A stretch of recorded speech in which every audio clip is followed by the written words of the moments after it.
Friends, ఇప్పుడే అందిన వార్త. కాంగ్రెస్ లోకి బీఆర్ఎస్ ఇద్దరు ఎమ్మెల్సీలు ఊహించని జల కేసీఆర్ అంటూ వార్తలు అయితే వినిపిస్తున్నాయండి. ఆ వివరాలు ఏంటనేది వీడియోలో చూద్దాం.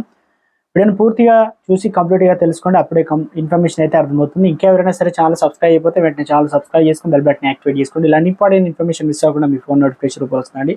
చాలా మంది చూస్తున్నారు, లైక్ చేయండి. దయచేసి లైక్ చేయండి. ఇన్ఫర్మేషన్ మరింత మందికి రీచ్ చేసిన వారతాం. లేట్ చేయకుండా వివరాలకు వచ్చినట్లయితే, తెలంగాణలో 10 ఏళ్ల పాటు అప్రహతీశంగా కొనసాగిన బీఆర్ఎస్ చరిత్రాత్మక క్రమం తగ్గుతుంది. ఇక ఎమ్మెల్యే ఎన్నికల్లో ఘోర ఓటమి, ఎంపీ ఎన్నికల్లో 0 స్థానాలకు పడిపోవడంతో ఆ పార్టీ నుంచి క్రమంగా నేతలు చేజారుతున్నారు.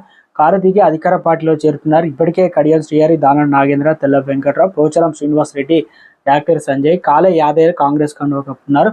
తాజాగా ఇద్దరు బీఆర్ఎస్ ఎమ్మెల్సీలు అనగా బస్వరాజు సారయ్య, బండా ప్రకాష్ సోమవారం లేదా మంగళవారం కాంగ్రెస్ పార్టీ కండువా కప్పుకున్నట్లు తెలిసింది. శనివారం సీఎం రేవంత్ రెడ్డి వరంగల్ జిల్లా పర్యటన సందర్భంగా హన్మకొండ కలెక్టర్లో ఎమ్మెల్సీ సారయ్యతో సీఎం సలహాదారులు వేం నరేందర్ రెడ్డి కొంతసేపు ఏకాంతంగా చర్చించినట్లు తెలిసింది.